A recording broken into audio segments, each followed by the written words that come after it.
Welcome to Corrective Consciousness 292. Man, can't get away from these twos. The podcast where we explore the inanity of pop culture. I'm your host, vysethebold, and this is... Lotus Prince. And we have another wonderful show here. We kind of wanted to take a shallow dive, let's say, into the digital content that the Wii U and the 3DS have for sale as of right now, upon the recent revelation that Nintendo will be closing the store next year, in almost a year's amount of time. They will stop you from making additional adds to your wallet, and then eventually, after that, they will shut it down for re-downloads and things like that. So it's quite a shame because, you know, again, this is a shutdown of a service that has a lot of unique content on it, or two services rather, that have unique content on them that you won't be able to access unless you go through some kind of other shadier preservation routes. So I wanted to get an opportunity to talk about some of the stuff that you may want to download and experience before you can no longer do it. Now, Lotus, did you have any in mind at all before I get to my list? Yeah, I mean, the stuff that I'm going to mention is kind of low-hanging fruit, but I already addressed this a little bit on Reactive with DLC for things that you might already have. Check the DLC for absolutely everything. But also I guess you could import physicals of them in other countries, but the digital-only titles for those last two Ace Attorney games. Oh yeah, I was gonna mention that. So, Ace Attorney games, the fifth and sixth one are completely digital games. They don't have physical copies in the United States. So you are correct. Not only are the full games not going to have any other versions, they've never been ported. Whereas the three original games have been ported to pretty much anything you can think of, including WiiWare, which is no longer available. But yeah, those things got moved around. It's really a shame that they were original GBA games, which is even funnier when you think about it. That's true. Yeah, the original versions America had were still ports. But the fourth game, even, which you would think would be the most likely to get ported, has never been ported to anything, because it was an original DS game, and the ones after that have 3D graphics, or would probably be a little harder to bring over. Have not been ported at all either. Yeah, although they did make the Herlock Sholmes stuff happen though. Yeah, which is the first one was a 3DS game. So they probably have the infrastructure to do whatever they need to do in order to rescue those games. I think they could easily bring those games back. And I wish they would. Remake like that. What was it called? Layton's Mystery Journey with a daughter. That game was fully remade as well. Yeah, and that was originally a mobile title, I think. Yeah, but I think it was also available on store shelves, wasn't it? 3DS.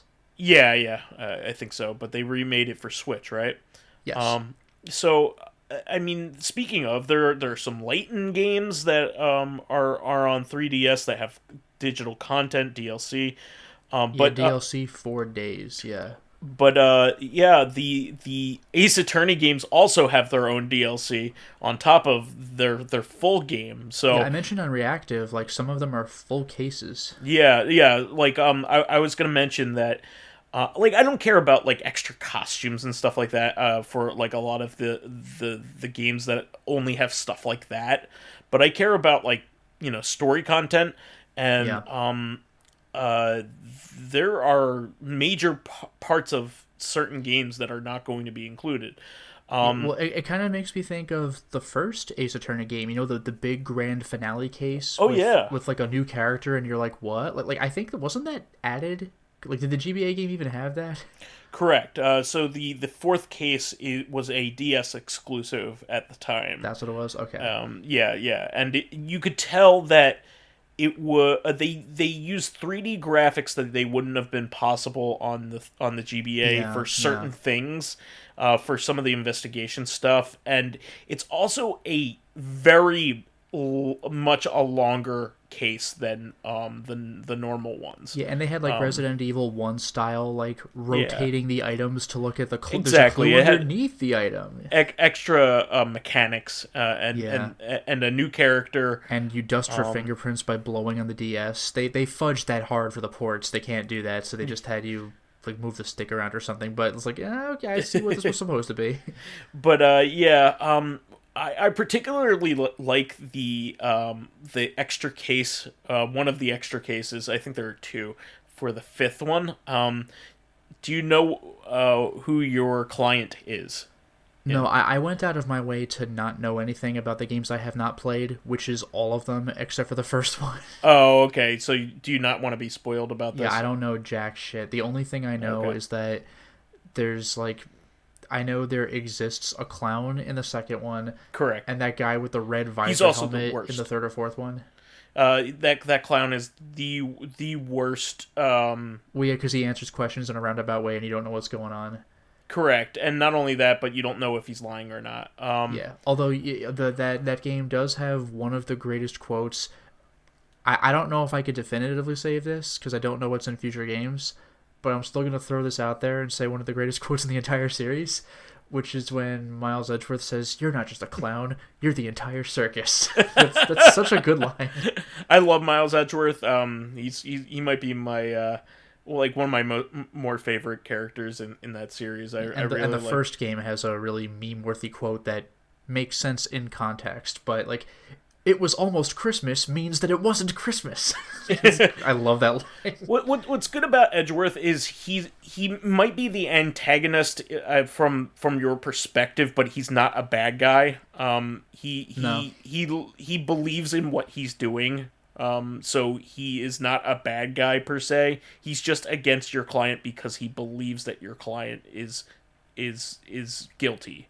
And what's also annoying, by the way, is he keeps shooting you down in ways that, like, he's right about. Yeah, no. Which is what makes it annoying. It's like, that's why he's a good character. Counter this, and you're like, yeah. He's a good character because he's logical and also lawful. But at the same time, he's wrong, but not because of knowledge that he doesn't have. It is nice that when you actually crack the case wide open and show him something, he's like, "Oh shit, really?" Yeah, and he's whereas there are other prosecutors in the series that will absolutely like break the rules. They will do the wrong thing in order to win. Some of the characters aren't like that. Like the best of the there's a similar character to. Like the dynamic, I guess you could say, like your arch nemesis in Apollo Justice, is a really cool guy too, but he's also lawful. But it's fun when you guys are both legitimately playing the game, and like the counter to this, which you very rarely see, is in something like Kaiji, where it's just who's the better cheater. It's also kind of fun. Yeah, no, I like that even better. I've watched very few episodes of Naruto, but the one that I did really like is when everybody's taking the first exam and everybody's trying to cheat. Do you just pass the exam, or do you use your weird One Piece like unique abilities that even the teachers might not know about to try to cheat? Yeah, my favorite is the one that is like marionetting the pencil. Oh yeah, like I remember our friend Perry, when we graduated from like. Maybe it was high school. Like he brought over the Game Boy, like not the Game Boy, the GameCube, the second Naruto fighting game. Those were fun. It wasn't even released in our country. It was Japanese, so it felt like we got to see this weird content we never would have gotten to know. But like you could play as the puppet guy, and what was really frustrating about him is that if you did like a super move against him, and he like left behind his puppet, then you do the full super move with the cinematic and everything on the puppet, and the guy just takes no damage because you hit the wrong thing. Like, it's great. Yeah, that is great. But yeah, those games were really good, and it's really surprising they didn't make it over. But Well, no, yeah. they did. It's just this was before that happened. Well, no, only one of them made it over, and there were 4 of them. But yeah, No, we got like a couple of like the like one, maybe 1 or 2. It might have just been one of the GameCube. we or didn't get the PS2 4th one, fighters, which but, was the like, best one. Later ones came over, and there's stuff on Steam. Well, the 4th one didn't come over, but yeah. Okay. But anyway, I'm gonna say that the defendant in the DLC case is one of the like funniest things that I can think of in conceptually.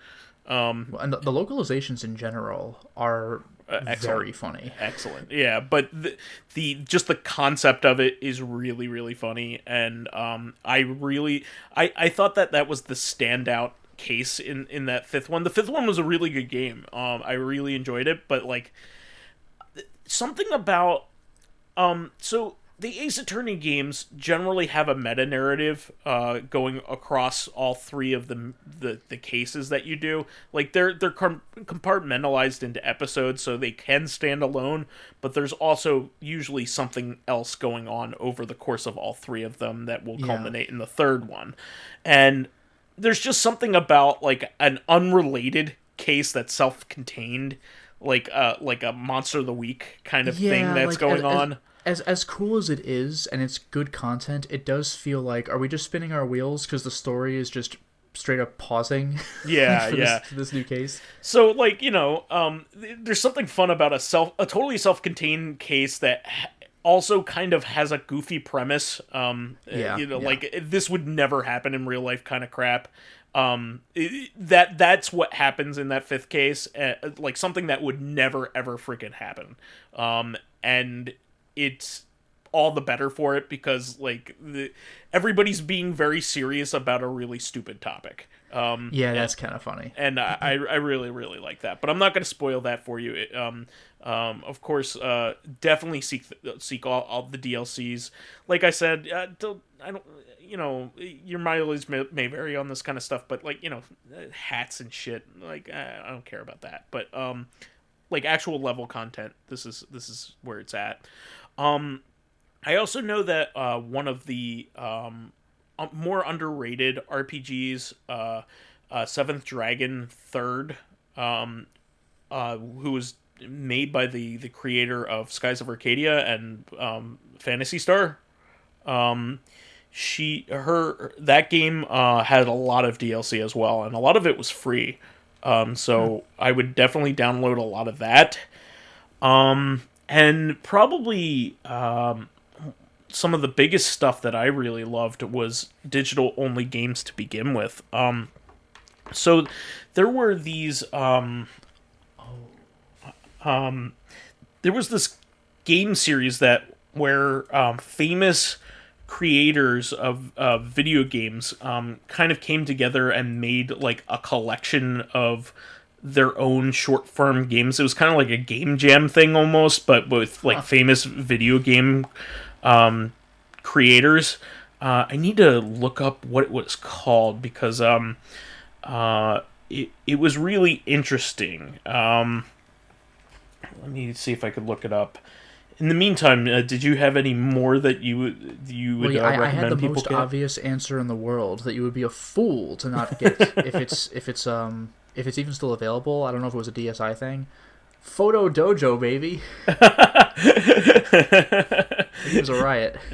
So that was basically like make your own Mortal Kombat with your own digital photographs. It's so corny. It was a lot of fun. One thing I will shout out for real, by the way, games that would be very difficult to port. Like, you need a 3DS. Like Spirit Camera, if you care enough about that game.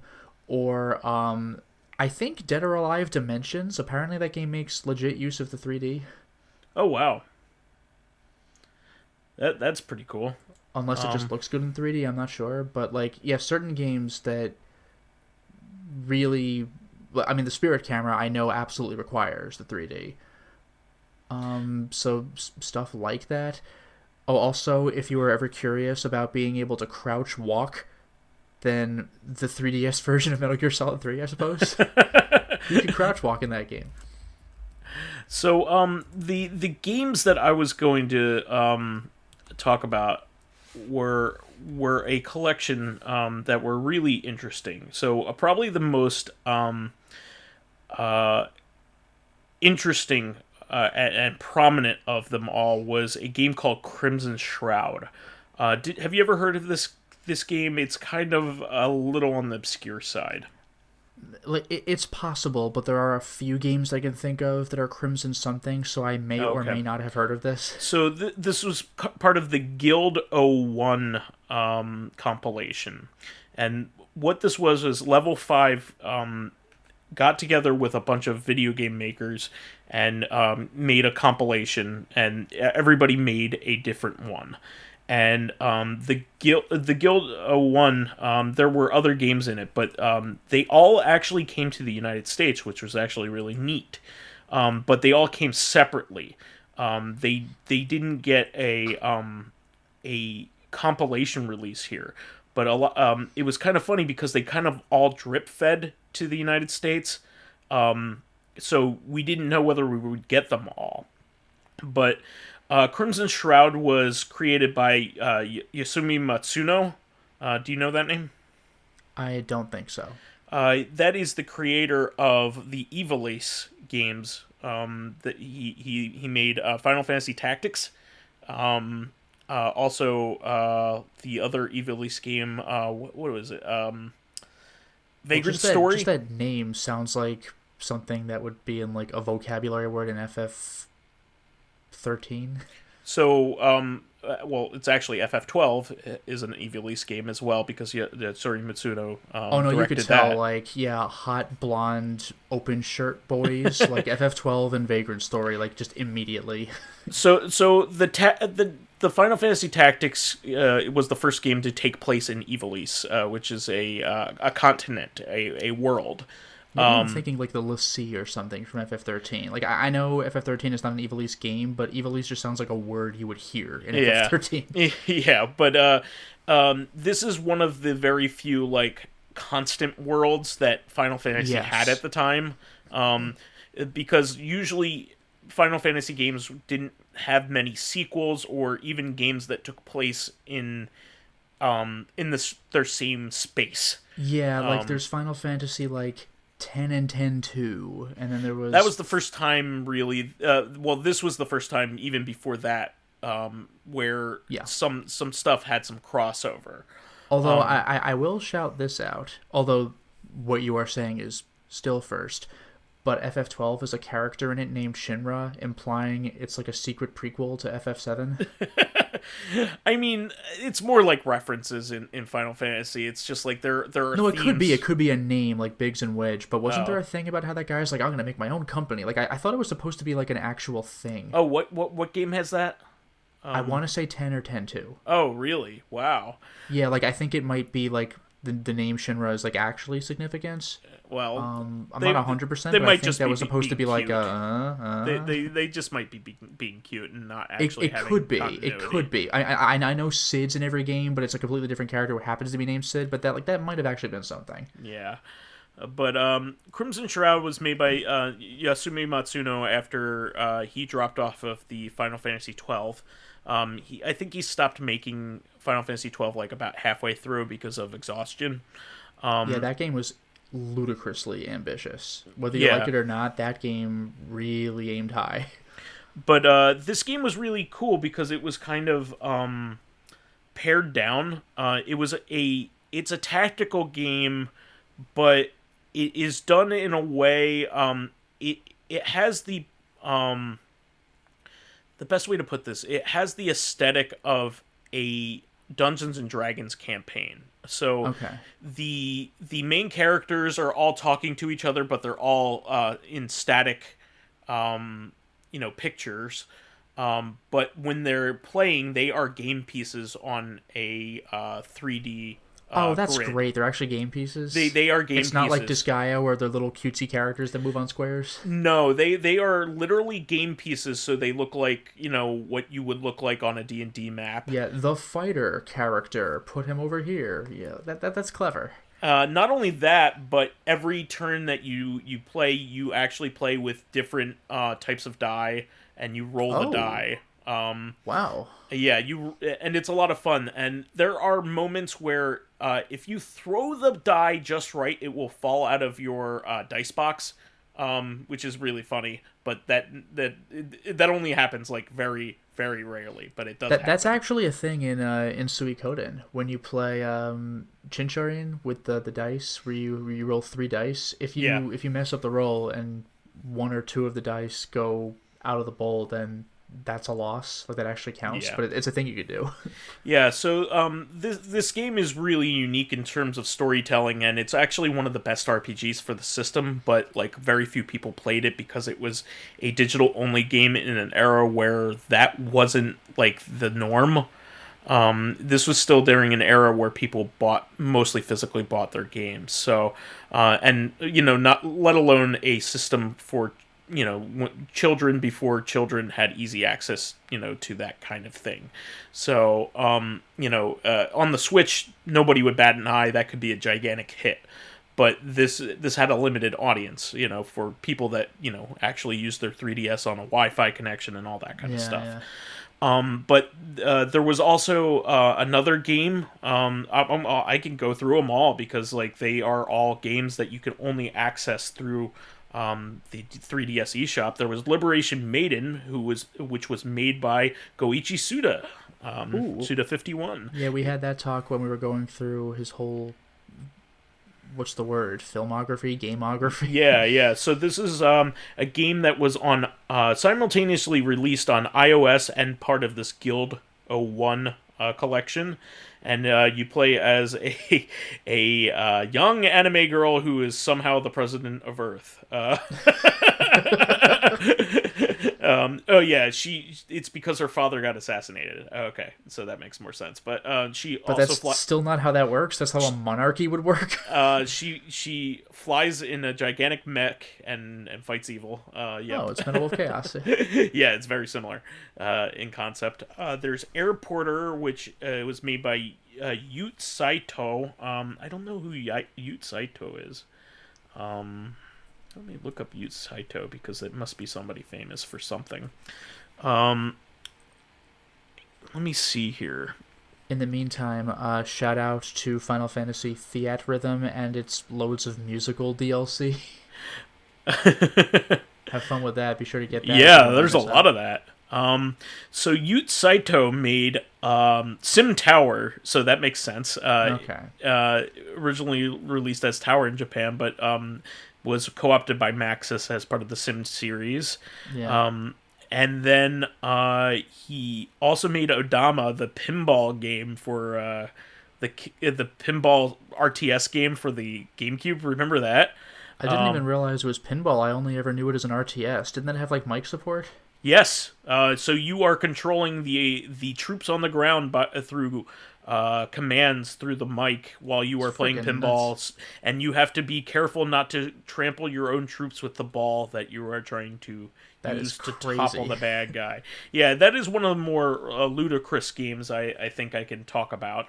But yeah, he's so Porter is like an kind of like a sim airport game, so that is probably the least interesting of the bunch, and it was also the last one released.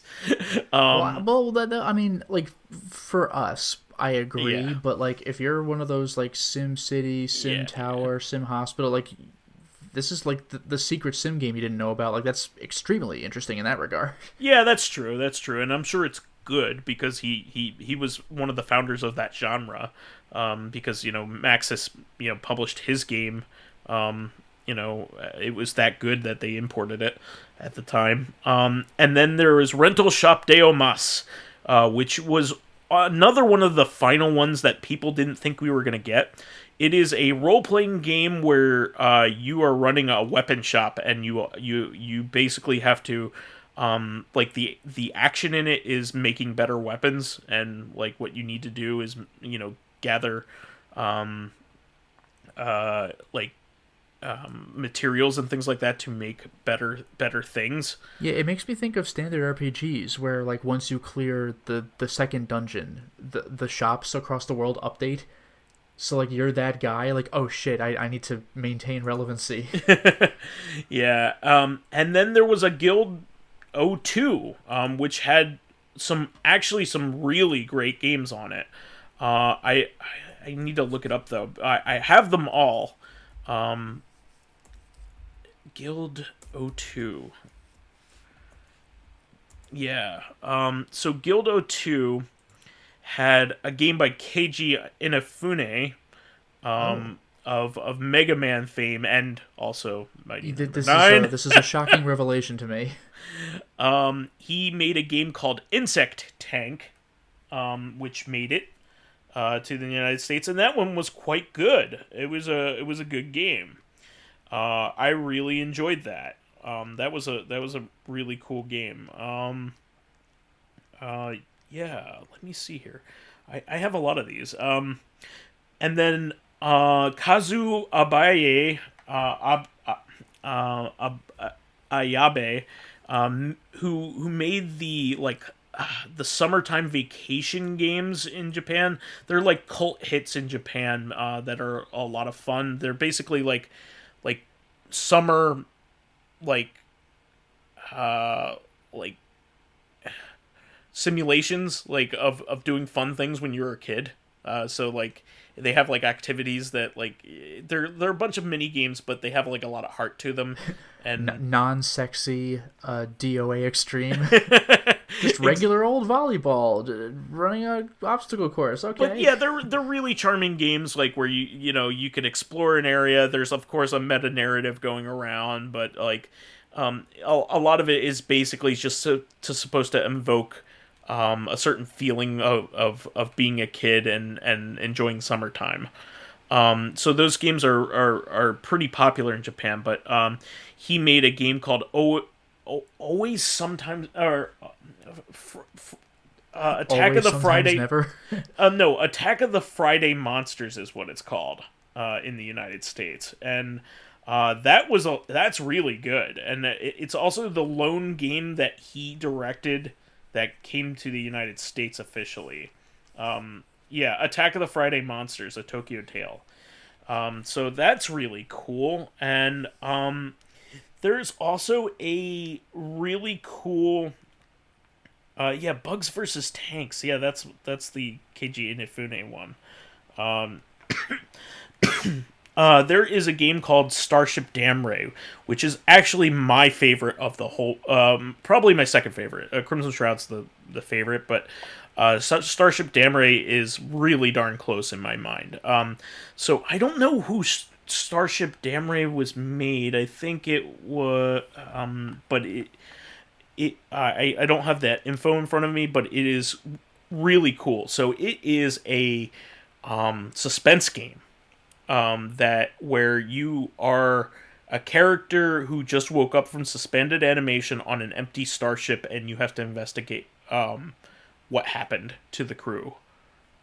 So that it's a really interesting and really fun game, because it's like a first person, you're going around the ship finding clues, and it's just really fun. It's like a Twilight Zone episode. It's really pretty cool. So I recommend all of these titles because they were really fun, and they're unique, and they're also kind of short form, so you'll have the time to play them. I think that would be really cool if you pick those up. And also there's a lot of Game Boy Color games that really haven't been rescued from the 3DS. Like a lot of Zelda games, like the Game Boy Color version of Legend of Zelda, Link's Awakening DX, and also the Oracle of Ages and Oracle of Seasons games. The 3DS is the best way to play those right now. Still, They haven't been converted to the Switch yet. I think eventually they will be, because those games are really good. There was a remake of Link's Awakening, so but I don't think Nintendo would throw away really good Game Boy Color games forever. Those games are integral to Zelda history, so I think eventually they'll either be part of an app or something of that nature. I'll throw one more thing out there. Sure. This is going back to DLC, but Fire Emblem Fates and Yeah. Conquest. There's the DLC set. Yeah. So this game is even this is even more egregious. Is that the end of this game is going to disappear? Yeah, it's like freaking Asura's Wrath on PS3 and 360. Yeah, and Prince of Persia, the titular, the reboot in like what, 2008 or something. Yeah, the one with Nolan North as the prince. The epilogue is basically only accessible via Xbox Live still. Yeah, I think that's the only place where you can actually still experience it. The PC version of that game didn't even get the end of that game. Yes, nuts. But Fire Emblem Fates and Conquest also have this like third path. Yeah, and it's literally the end of the game. This was a game that was sold like Pokemon, in that there were two different games that had two different games, kind of the same story. They had the same story, but from two different perspectives. So they were different enough, but they shared assets. So they were full games, both on their own. But the real way to play them was to buy them both, and then play the secret third campaign, which would give you the ending of the game. So it was kind of like Shining Force 3 in that way, I guess. Okay. Yeah, so on like the Saturn. Yeah, exactly. That we only got one game of. Yeah, which is really funny. But they fan translated actually all of that, including the bonus content. So I'm happy about that. But so this is particularly egregious because this should have been a game that was sold as a single cartridge. And you know why I say that? Because it was sold as a single cartridge. It was sold as a single cartridge if you bought the special edition. Yeah. They could have fit it all in one cartridge. It was not limitations that... Well, it's like Pokemon. They could have been doing single cartridges for like over a decade. But like there was part multiplayer push and part like Game Boy cartridges are extremely small. But they really just want to sell 2 games to you for one game worth of work. Fire Emblem is not a trade with your friends experience kind of game. So I was one of the lucky few that was able to purchase the special edition of this one at the time, and this particular Fire Emblem game is actually a popular one, because this actually was the first Fire Emblem that I think people actually really cared about in the United States. I think that was Awakening. This one's before Awakening. No, it's not. Awakening was, I think, the first 3DS one. Oh, the one before that. Oh, okay, it's the one before that. Okay. Yeah, Awakening came first. Conquest, though, was a big deal. Yeah, this was really popular. It's not as popular as Three Houses. Three Houses is by far and away the most popular one, which is the most recent one. Three Houses really exploded on the Switch, yeah. You could call it a genuine bona fide hit, for probably this one as well. But it's got social links, and it's got 3 houses, and it's one game. Yeah. Imagine that. So I think this was a big mistake, on their part, because they could have sold it, a normal way, and they chose not to unless you paid a premium. But I think the special edition with the third. And you didn't have to download the DLC. That was the beauty of it. It was on the cartridge. Yeah. You could fit they fit both main campaigns that were split up, and they fit the third campaign all on one cartridge. It can be done because it was. Now, if you want that, you will need to pay. I think for a full copy of it is going for $1,000, like an opened which is copy laughably of it. expensive. Like, go fuck yourself. Nobody's paying that. People are doing it. Schmucks are doing it, I guess. People are doing it right now because they're afraid of not being able to access.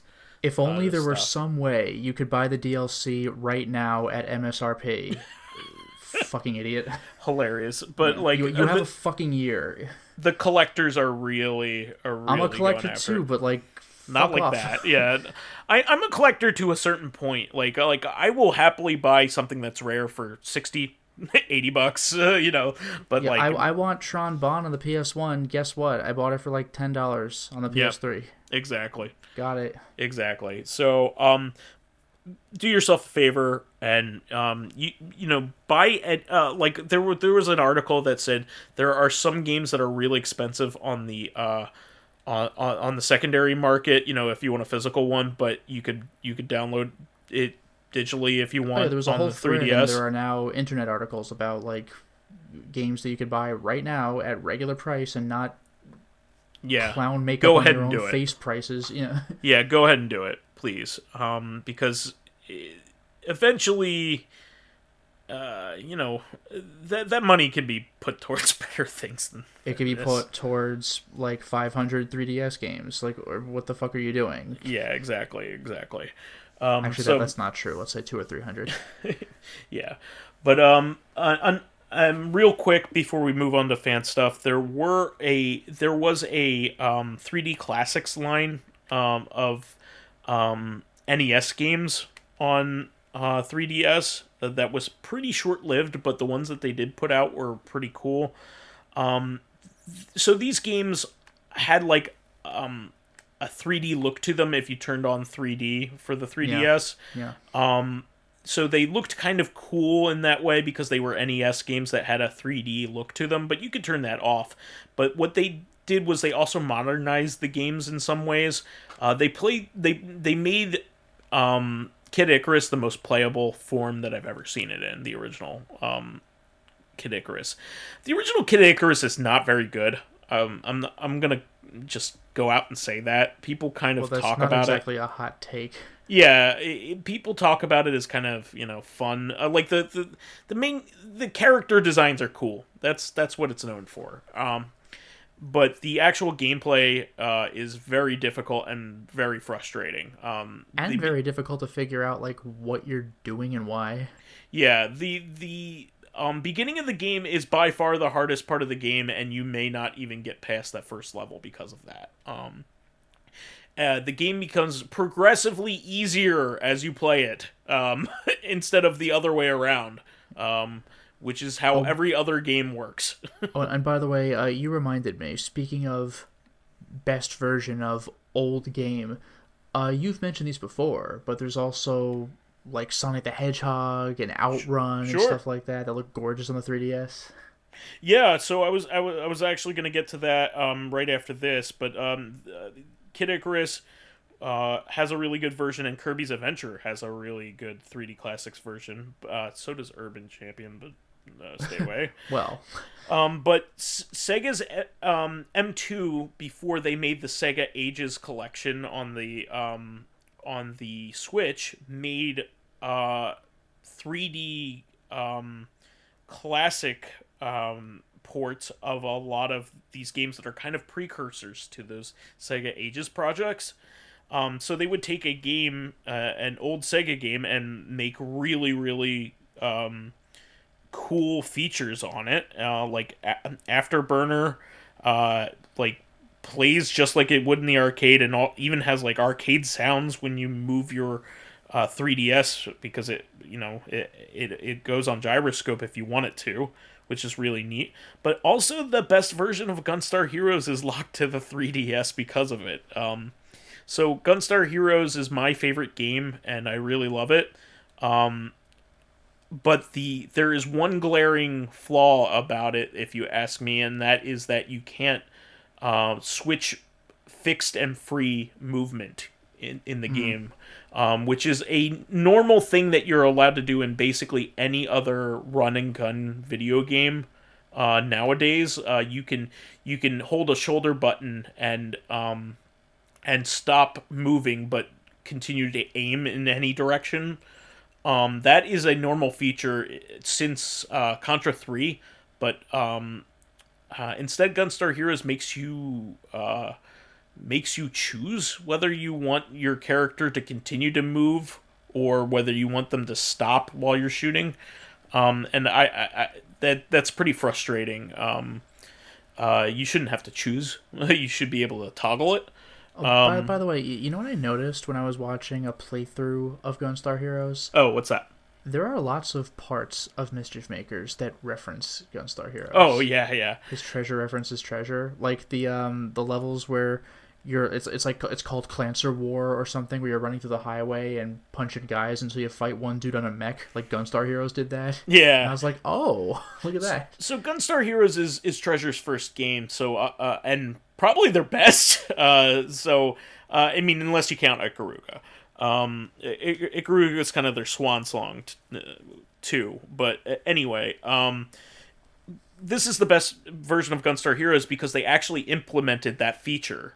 And they also implemented a feature where you can pick any weapon you want at any given time, and you don't have to rely on the drop robot to give you what you want. Arcade power-ups. Yeah, like what you want. So you could switch to whatever weapon works in the best situation. Yeah. Which is the two flaws that I could say the game has. Everything else about it I absolutely love, and I've worked around those things, in playing them before this. But they actually went back and thought, what are the flaws of this game and how can we improve it? And they did those two little things, and it is the best version of Gunstar Heroes. Now, as a result, it's stuck on 3DS, and you can't play it on a television, and it's hard to play it two-player, because you need two 3DSs and two people who have downloaded the same game. That shouldn't be. That version should be on the Switch, but regardless... Speaking of gyro controls potentially improving mechanics... Oh, there you go. We got the two Zelda game... Well, there's more than two now, but like the Ocarina of Time Majora's Mask... And there's also, I don't know if this uses the gyro, but Star Fox... It does. Okay, Star Fox 64 3D. So, like, remember those games? They're arguably improved. Certainly, controller-wise, they're improved.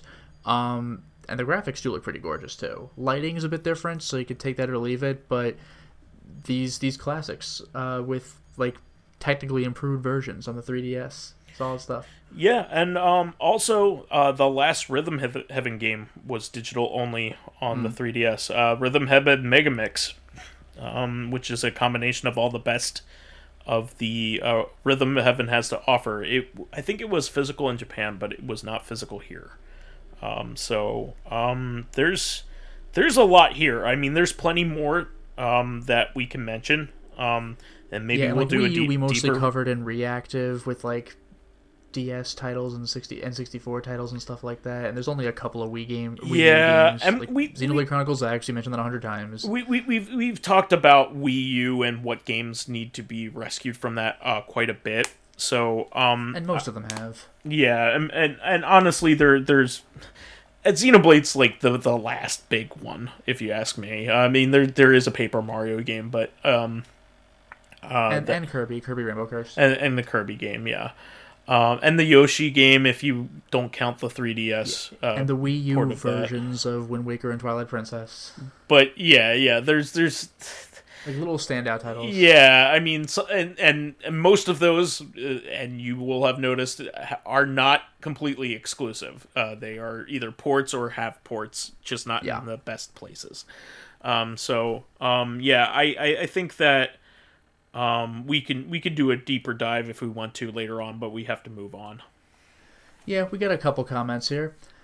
Living Corpse, referring to Street Fighter 4, says, and Street Fighter 5, Jerry went from evil crazy to neutral crazy after one game. That's gotta be a record. Yeah, I don't know much about Jerry in 5, but I did notice in the story mode she seemed a lot more low-key and less, like, eager to kill you. I was like, what happened? And then he also mentions, been while rewatching clips from the Matrix films, a cool detail during the highway chase in the second film is when Agent Johnson rips off the car roof. Morpheus and one of the ghost twins who were just trying to kill each other earlier. Yeah, they were like fighting in the car. They're like sitting next to each other in the car. They both see Agent Johnson as a bigger threat, and they both just start firing on him, which was pretty great. I do love that moment. They're both like, ah. And then they start dodging the bullets. School Filmer mentions the direct, in my opinion, was quite solid. I'm looking forward to Klonoa, Live Alive, Chrono Cross. Funnily enough, I was recently replaying Chrono Trigger on the DS, getting the Dream Team ending while waiting for the direct to start. And Xenoblade Chronicles 3. I gotta hand it to Square Enix. They're on the ball of bringing games that stayed in Japan out to the rest of the world lately. Yeah, I'm first to rag on Square Enix because they do a lot of questionable, stupid things, but this generation, they have been doing some really cool things on the Switch that I really have to, toast them for, because I did not expect that of them. You can shower them with encomiums. And then School Filmer also says, I haven't watched Futurama in a while. Once I get done rewatching every single Seinfeld episode, then I'll get to it. In other news, I decided to update a couple of Switch games purely out of boredom, and it turns out the Repentance DLC is ready for the Switch. I'm assuming that means Isaac Repentance? Yeah. I'll have to get the game card compatible I'll have to DLC update that, since it's the version I own. Yeah, I have the game card version too. Okay. So, yeah. And then Seaberry says, if you follow the Review Tech USA channel, he'd been messaging Tommy Tallarico over the years. Last thing he posted was kind of funny, talking about the massive debt and the changes Intellivision was doing with their console. Well, there you go. Yep. I do not follow Review Tech, so I did not know this. And then our question, this was briefly brought up as part of a comment last time, but now we'll actually address it more directly. Neko Green Dragon's thing, are there any properties that you would like to see adapted into other media? So this covers a range, right? Book to video game, movie to book, video game to board game. Who knows? I guess I want to say this, but because it's been done, but it's never been done right. I want Berserk to get an actual good anime that covers the whole thing. Yeah, after the 90s. Yeah. Yeah, the 90s one is good, but it only covers that era. Yeah, that era. We could stop doing the Golden Age arc. It was a very good arc. I understand. Can we please move on? Yeah, but the newer Berserk is awful. The best part of Berserk is the art. And that's saying a lot because the story is amazing. But the art is just unlike anything else I've ever seen, and I read a lot of comics. It kind of works best in black and white too. I would almost like a TV series that looked like Mad World with it, because it would fit it better. That makes me think kind of what they've been trying to do with Uzumaki. Yeah. Network. It looks like it's just an animated manga. Yeah, because Uzumaki as well, in a different way, because it's a different artist, but it uses black and white to its advantage. The inking just works for it, rather than color would detract from it. It's colorizing an old black and white film doesn't work. It just doesn't. You would need a different aesthetic. The 90s Berserk anime works because it's not trying to look like the manga, because if it were, then it's what are you doing? Yeah, happier, happy-go-lucky anime looks really good when One Piece looks quite great with color added to it. Even JoJo looks really good with color added to it. But half of JoJo, if you look at the covers of each manga, they're alternate color schemes.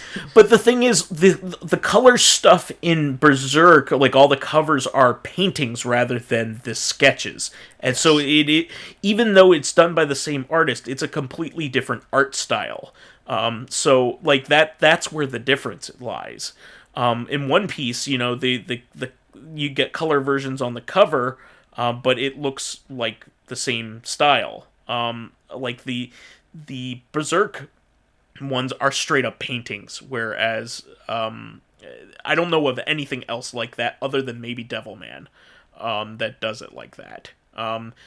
JoJo looks right at home with coloring because they emulated the coloring of the covers, just like you said. So it looks right. But they do it at times. Usually they don't. The covers, like I said, are usually alternate colorings. What's fun is in the new anime when they're like, oh, and there's like a shadow scene or something, then they'll play with the alternate colors, which is a clever little touch. But I guess my point is that, like, I don't want to see a color version of Uzumaki. Like, it doesn't make sense. It is so iconically, its look, its feel is derived, and same thing with Berserk, is derived from that black and white aesthetic. I mean, there are other things where it would look all right in color, like for instance, Usagi Yojimbo was in black and white, but in color it looks just at home. Yeah, it looks great in color. There are some stories that have been colorized and they look fantastic. Yeah, and the newer issues are colored too, because it's still going. I would love to see more Usagi Yojimbo. What a great series. Yeah. But like going back to Junji Ito though, you know what I would like to see, probably animated, is Hellstar Ramina, because that's more of a quick story. It's not like a one-off, but it's shorter than Uzumaki, and it's just fucked up. I have that on my stack of manga that I want to read right now, up there with Parasite and Junji Ito's Smashed. Ramina is just like, that premise is fucking scary. Yeah, it's basically like this planet's coming. What are you gonna do about it?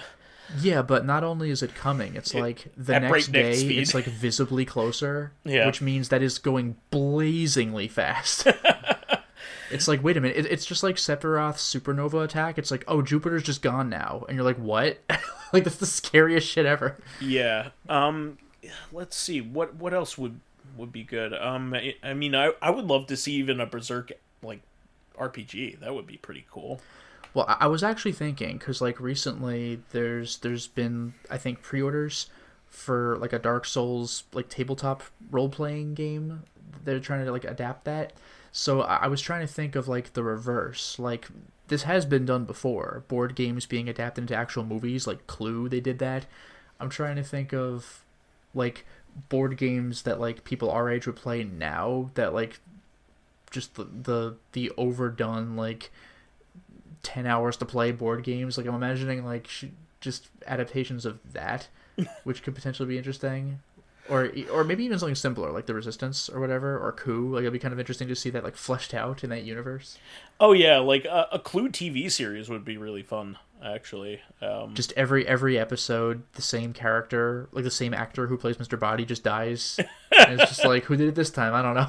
Well, that would be kind of cool, is like, hey, what if we took the same cast of characters and did a completely different story every single episode, kind of like the endings They of actually Clue? did do that with books. There were Clue books. Do you remember those? Oh, I didn't. I didn't. Yeah, it was great because it always came down to like who done it for a various thing, and at the very end of the book, like Mr. Body would be dead for real, but then at the start of the next book, it'd be like, oh no, actually it only looked like I died because this happened. So, like, I got knocked out, but I didn't actually die. So like they kept the characters around, but they managed to make a murder mystery every time.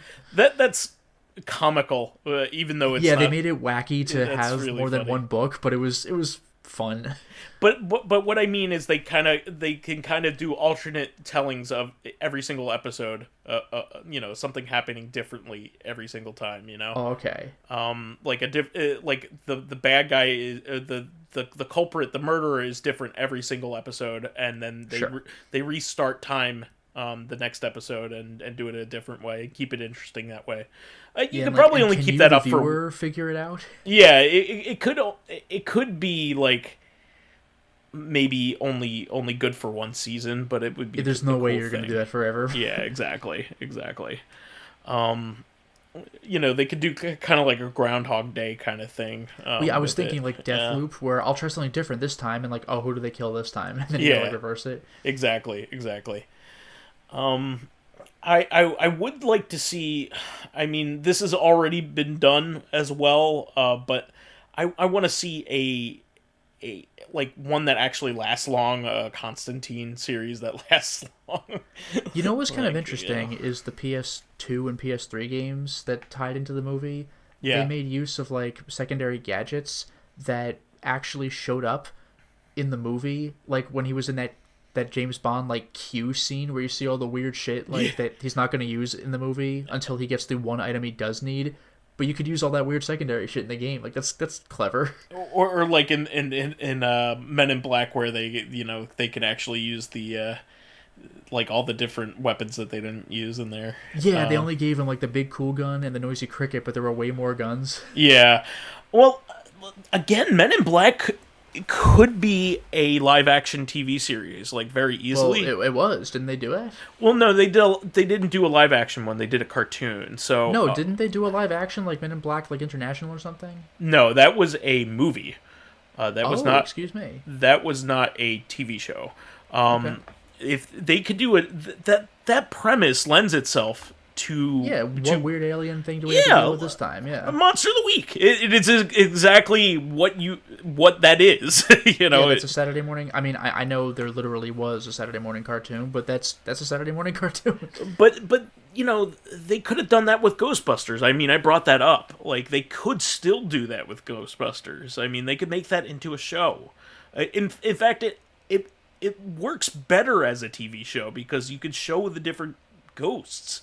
Like, and there's stories, like, and different framing devices in order to do that. You can be different from the one 80s movie that people desperately want to keep living on, even though it's fucking 40 years old. Yeah, we have a couple cartoon shows that already did the same thing, but a live action, like, Netflix show would be even way more compelling, especially this day and age, and people would watch the hell out of it.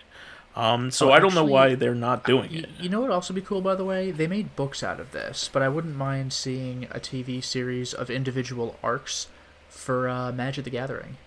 Oh yeah, that would be neat. There's some deep lore going on in that trading card game. In fact, I would actually watch. That would be my way of interacting with Magic the Gathering, because I've since so fallen off of Magic the Gathering. Oh, so you should spend thousands of dollars on cards that you won't actually play with. No, I'm good. There's a lot of stuff out there. I mean, come on. I mean, Nausicaa, like, they only ever made, like, the first part of that for a movie. They finished it in manga form. Oh yeah, and like Akira was like Akira's 1, like that 2, too, and like 4 or 5 or something. Akira is basically the first 2 books, and then the very end of the 4th one is the movie. That's so weird. And there are 6 volumes. Yeah. So there's a lot more story to tell. You could do that in a TV series, but the problem with that is that you're not going to have the gorgeous animation. I was just going to say, there's no way that it could hold a candle to the best hand animation that I think ever existed. Speaking of which, by the way, did you are you aware of the, I don't know if I'd call it an Easter egg, but like thing you may have missed, like a developer note in Akira?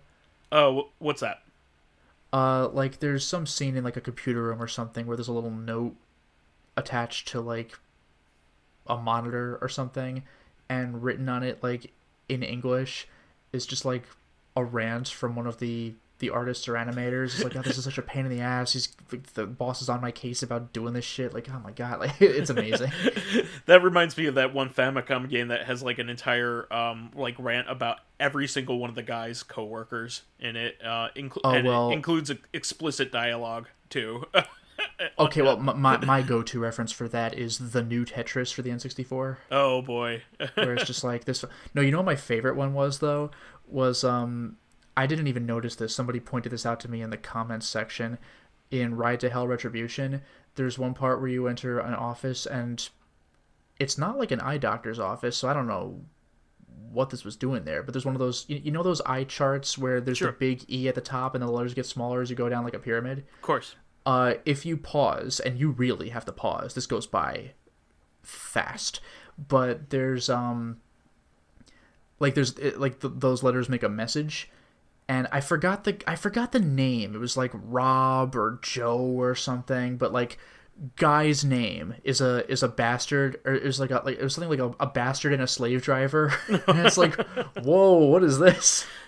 That reminds me of in Fooly Cooley. I don't know if you've ever seen Fooly Cooley, but I actually did, but it was in college. It's been forever. There is a particular scene where it emulates panels of a manga going by, and like I do vaguely remember that, where all of a sudden they just like, even though that whole show was basically a tech demo, they just went non-animation for a little bit, where I think that was like the father yelling, like, don't you know what Fooly Cooley is? And it's just like still images. Yeah, but they're all like shaking with Yes. the dialogue and doing all kinds of crazy stuff. Yeah. So apparently that is the absolute hardest and most tedious thing that the animator ever had to do was Really? that scene in particular. Yeah, because like he had to like, in order to show the panel and the characters in it shaking but inanimately, he had to like animate it in such a, he had to draw it in such a way that it was very smoothly done. It looks like somebody's like holding a page and shaking it or something. Yeah, and like each panel was moving independently, so that sucks. Yeah, it wasn't just it wasn't, I didn't remember that level of detail. Yeah, so like it may seem like it would have been easy because it's still, but it's not still, and it's not... I was thinking more like Inferno Cop, where it looks like they just took like an object and shook it around. Yeah, no, which Inferno is Cop funny is because it's also by the same people. But yeah, that's why I was thinking, no animation, it's easy. Because Inferno Cop really took that to new levels, where it's just like the mouths don't move or anything; it's literally a still image that's shaking around. Yeah, I would like Scud the Disposable Assassin. That's a comic book that never has gotten an adaptation other than a Sega Saturn game. Actually, you know what would be interesting is I know, and like it's just like Men in Black. They did have a show, but like more of the mask, except that the mask is actually pretty fucked up. Yeah, that could be a TV series. Definitely. Because there's a lot of comic book out there. Yes. There could be an Alien TV show, too, because there's a lot of Alien and a lot of Predator comic books out there to adapt. Yeah. They did do a TV show for Spawn that was an animated, like, adult cartoon, and with that was good. Keith David as Spawn. That was good. I've never seen it, but I remember seeing it in the video store. I'm like, there's a cartoon of this? But apparently it was legitimately good. Yeah, it's on HBO Max still today. You can watch it very easily, thankfully. But there was some really good stuff in that era, like The Max was animated and done very well by MTV, or it was on MTV. But you can't really accept. It's not accessible now. And going into more comic, you know, it'd also be cool. There's been 100 Ninja Turtles TV shows, but like one that actually follows the comics. Follow the comic, yeah, because like so far the closest adaptation we've gotten to the comic is the first live action movie. Yeah, the movie is literally the best adaptation. It's the first like 3 or 4 issues or something. Yeah, because Shredder dies at the end of the first issue. I don't know if people they realize kill him that quickly, and he dies in the movie too. Except that in the second movie, and he dies in he didn't, but like almost an identical way. If he falls off a building. Yeah, so he falls off a building at the end of the first episode and drops a grenade on himself. So he's fucking dead. Yeah, that was actually one thing I really liked. Did you ever see? What was it called? Was it like Turtles Forever? Oh yeah. Did you see that? I know what you're talking about, but no, I haven't seen it. But because it's like Spider-Verse before Spider-Verse. It's the 1986 cartoon interacts with the early 2000s cartoon, which were more hardcore and serious. Yeah. I mean, they really played out the 86 to be a bunch of bumblers, which like they took that a little too far. But eventually they're like, we have to go back to the source, and they enter like black and white comic book Turtles land in the last act, which was cool as shit. And the Turtles like, they're moving around, but they have less animation, and I don't think their mouths moved. And it was like they're always angry with the white. They're always angry, eyes. And they were given like voiceover, and they were like way more serious because it was all noir, because that's how the old comics were. Yeah. And as a joke, like, that universe's Shredder, he's shown up, and he's like, Turtles, you will die, and he immediately just gets fucking dropped, like, in a second. Like, it's very funny. And, like, either you get that or you don't. It's like, why do they waste Shredder? Like, no, that's how it happens. It's kind of like Shin in Turtles, you will bow before, and they just fucking kill him. It's like, kind of like Shin in Fist of the North Star. Like, that, they lead up to him in the anime, but in the comic, he fucking dies real quick. Yeah, I didn't realize that, because the anime, he was the whole first arc, and you have to fight through his goons, like the Jacks, and then he dies in the first Tankobon. Like, yeah, like the first fight. Yeah, he's gone fast. Yeah, no, he just fucking dies. But yeah, the Shredder is the first literally the first issue. The second issue is Baxter Stockman, but not the Bug that you know him as. So in the he's like a black guy, like in the live action Michael Bay movie. He was played by Tyler Perry. Yeah, like that's the more accurate Baxter Stockman. Yeah, so he is a scientist who invents the Mousers, which are supposed to clean up the sewers of New York City.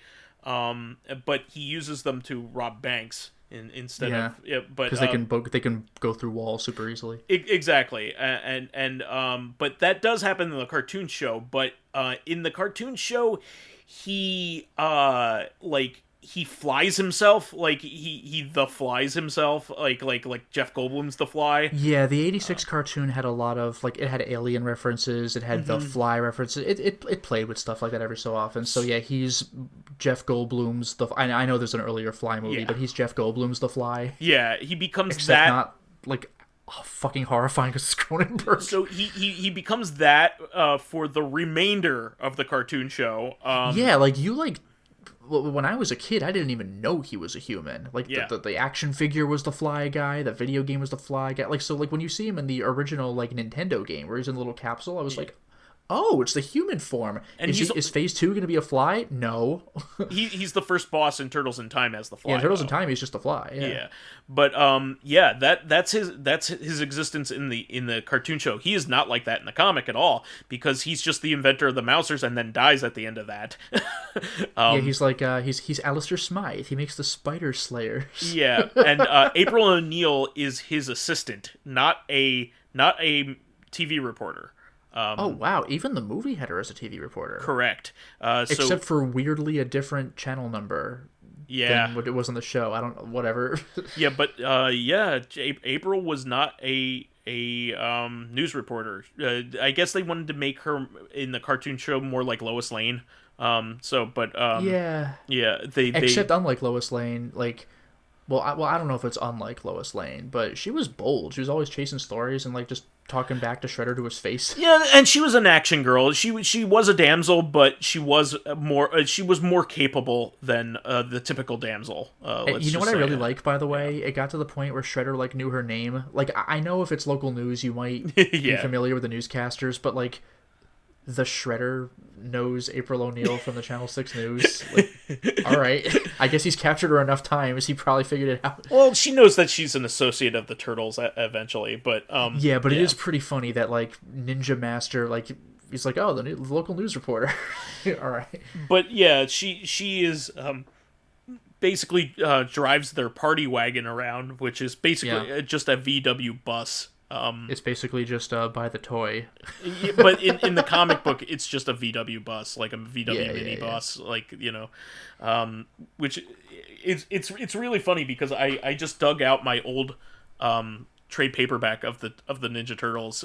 So like I'm going back at this. It's like, geez, the movies, the like the TV shows, like none of them go by any of this, like. Yeah, also, the comics were violent. Oh, like, yeah. The movies had fights that looked more serious than the cartoons. Like, Raphael got his ass kicked on the rooftop that one time. But, like, I had one of the comics back in the day. They like, threw a shuriken into a guy's fucking head. It's like, he's dead now. The Turtles just killed a guy. Like, that would happen. Yeah. Like, the people don't realize it now, but... The Turtles comic was funny, but the joke was that something this stupid is being played this straight. Yeah, exactly. Also, Krang doesn't exist. His race does. His race does. Good guys, and they're all good. Yeah, almost all of them are good. Watch out for Triceratons, though, which They are Actually, the main bad you guys. fight one in the Genesis fighting game. Yeah, but they oddly show up like on covers of things, like the cover of the third game, but I don't think they're even in the third game, which is really kind of funny. Yeah, it's bizarre. Like maybe they just thought like this comic issue cover looks cool, we're using it. Yeah, the Ninja Turtles are oddly like they're kind of like confused in terms of like their least popular thing is their source material, which is I don't know of anything that's like that. It is pretty funny. Yeah, as far as a lot of people are concerned, the 80s cartoon is the source material. Yeah, and it's really funny because like when you go back to it, like they're actually Peter Laird, who is one of the co-creators, still owns the rights to making three. I think it's something like 12 issues a year or something like that, or 14 issues a year. For the comic book and doing whatever he wants. So, but otherwise, it's owned by Nickelodeon, and so, like, I don't even know where he even brought the characters like in the last 10 years because he did it. He did his own series, but IDW has done ones that are more like the cartoon, like more cartoon inspired. So like yeah, like Archie had done stuff like that too, and like the old comics were, what was it, Mirage? Correct. The original studio was Mirage because they didn't think they would be successful, so they called it Mirage. Yeah, that's kind of funny. And they became ridiculously successful. Yeah, one of the most popular and long-lasting like franchises in a while. Yeah, based off of a completely independent comic, which was a joke. Yeah. Isn't that funny how that happens? Like again, it's so ingrained in our heads that we don't think of it as stupid, but like Teenage Mutant Ninja Turtles, like that's the dumbest thing you can think stupid. of. And the funny thing is, like, other things tried to parody it by being ridiculous, but it's already a parody of its own ridiculousness. Like, it's like trying to parody Austin Powers. It's like, what are you doing? Let's parody Hot Shots. Yeah, like, I mean, I guess you could. Yeah, no, it just doesn't work. But yeah, we should wrap things up though. Yeah, I mean, we're good. There are plenty of things that deserve to be adapted and into things that are closer to the source material, or like need a second chance. And I think we went over some of them. I mean, Gantz needs another show. Yeah, now that Gantz has actually ended, they can have a more comprehensive anime that doesn't have to invent an ending because it wasn't done yet. It was like Hellsing, right? Like the Hellsing TV series was pretty good, but then everybody hated the last few episodes with Incognito. They're like, "What is this?" Yeah, the second season of the Gantz anime is completely garbage. Because of that. So like, but now Hellsing is long since over. It ended when we were in college, and now we have Hellsing Ultimate, which is the comprehensive anime version of that. Or you have like Full Metal Alchemist, which was legitimately good, and then they had Brotherhood, which was the manga accurate version, which was also legitimately good. Like, wow, great, awesome. Also has the best voice actors that I can think of. Yeah, okay. So that's our show for tonight. Thank you very much for listening. Please be sure to give us thumbs ups and likes. Oh, victory. But anyway, that is the show for this week. We want to thank all of our fans who contributed questions. Like, please keep us supplied with awesome topics by submitting questions of your own via the YouTube and SoundCloud pages. And while there, please give us thumbs ups, likes, and 5-star ratings on iTunes. Helps promote and spread awareness of the show, and any bit of encouragement helps keep the show going. You can catch us on Tuesdays for our sister podcast, Corrective Consciousness, the in-depth look at this week in our lives. Finally, you can friend me as vysethebold on pretty much anything. And you could follow me on my YouTube channel, Lotus Prince. You can hit me up on Twitter at Lotus Prince. And finally, if you are interested in seeing my videos early, getting in on exclusive live streams, selecting upcoming games for me to Let's Play, or getting in conversations with me and other patrons on Discord, then perhaps consider swinging by my Patreon account, which can be found at patreon.com/LotusPrince. All right. We will catch everybody on Tuesday then. Until next time, everyone. Bye-bye.